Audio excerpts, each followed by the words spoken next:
Universidad Nacional Autónoma de México, la Escuela Nacional, Colegio de Ciencias y Humanidades, Plantel Vallejo, y los estudiantes Patricia, Dana, Areli y Frida de Telerit 4 presentan ¿cuál fue el impacto social de la visibilidad de la comunidad LGBT en la sociedad mexicana en los años 1950 a la actualidad? Un proyecto para el grupo 413 y la profesora Itzel Paniagua. ¿Sabían que la homofobia cuesta más de 119 mil millones de dólares al año? Que da para construir 2 aeropuertos en México. La homofobia nos está costando un aeropuerto sin retrasos. Pero, ¿cómo llegamos a este número? Bueno, gracias a las pérdidas de potencial humano, haciendo una reducción productiva de las empresas, reducción de la salud y ejecución de leyes, etc. Pero, para eso estamos aquí, para explicarte sobre la violencia y discriminación que sufre la comunidad LGBT y la consecuencia de la homofobia, a partir del movimiento de liberación en 1950 hasta nuestros días en la Ciudad de México. Este equipo investigó sobre este tema debido a que la homofobia afecta tanto física como emocionalmente a las víctimas, y esto tiene como consecuencia daños sociales.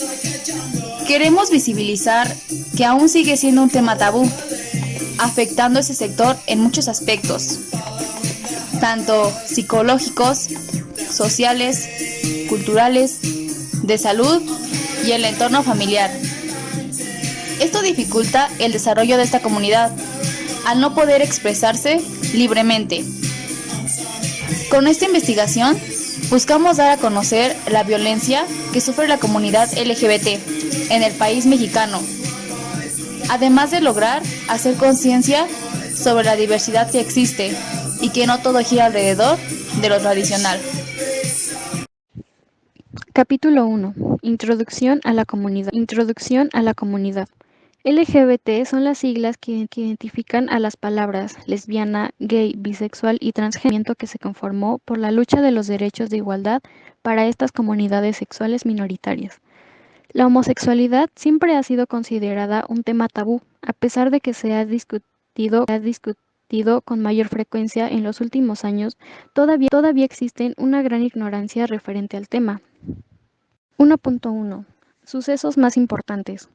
Los primeros grupos LGBT se formaron a principios de la década de 1900 y Guadalajara.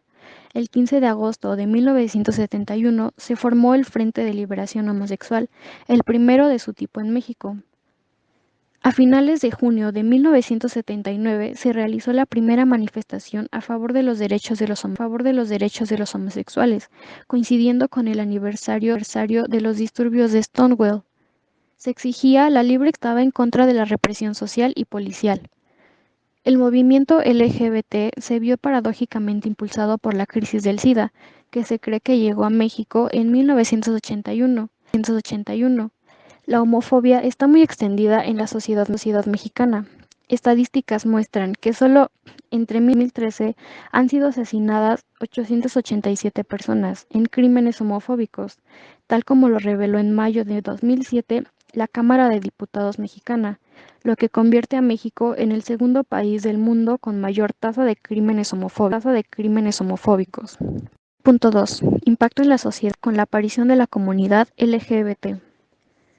En la sociedad mexicana, los pensamientos en este tiempo eran demasiado tradicionales y no había adaptación alguna. Los pensamientos meramente machistas, e influía demasiado la Iglesia en la vida de la sociedad.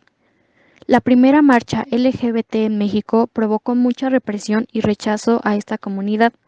Hubo demasiados homicidios, pero gracias a demasiadas luchas, al fin les hicieron valer sus derechos y en la actualidad ya son más aceptados. Capítulo 2.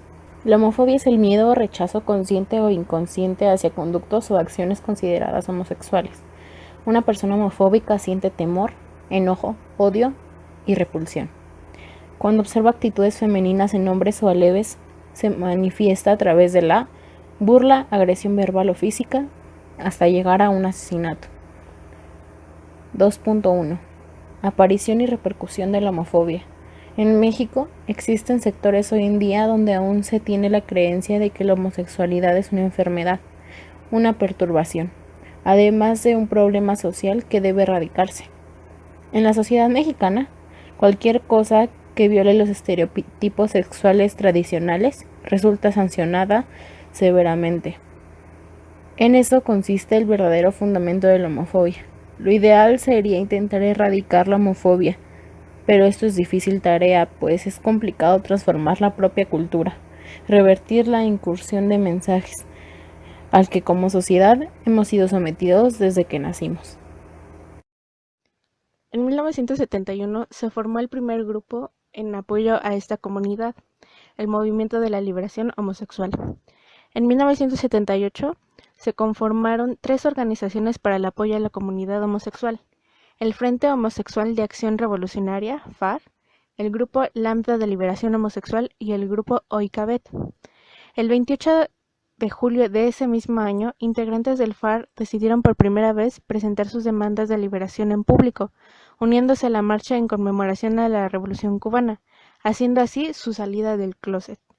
El 2 de octubre, homosexuales y lesbianas de Lambda y Oikabet decidieron unirse y marchar con miembros del FAR en la conmemoración al 10º aniversario de la matanza de Tlatelolco.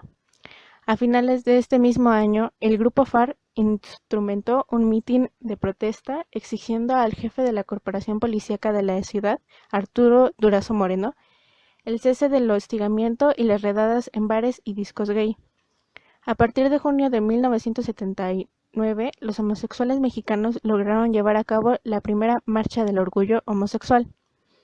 En junio de 1980, integrantes del movimiento convencieron a las autoridades de permitirles marchar por el Paseo de la Reforma, acción que desde entonces se convirtió en uno de los eventos más importantes y simbólicos de la movilización lésbico-gay.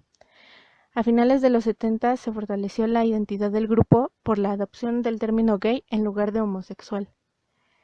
Ese mismo año, hasta 1982, surgieron muchos más grupos, como el Horus, Grupo Amor, Buquet, Grupo Nueva Batalla y Guerrilla Gay. En 1983, la llegada del VIH-Sida a México desató un gran pánico social a causa de la ignorancia sobre el virus y dio lugar a la emergencia de un discurso de culpabilización a los homosexuales, relacionando la enfermedad con supuestas prácticas sexuales promiscuas. Durante 1985 y 1990, la visibilidad del movimiento cesó y sufrió un vuelco hacia el interior. Durante 5 años se forjó una identidad dentro de un discurso de diversidad sexual, el cual se convirtió en un eje promotor de demandas y unió a varios grupos de homosexuales y lesbianas mexicanos en exigencias a favor de la expansión de los derechos. En el año de 1997 fue un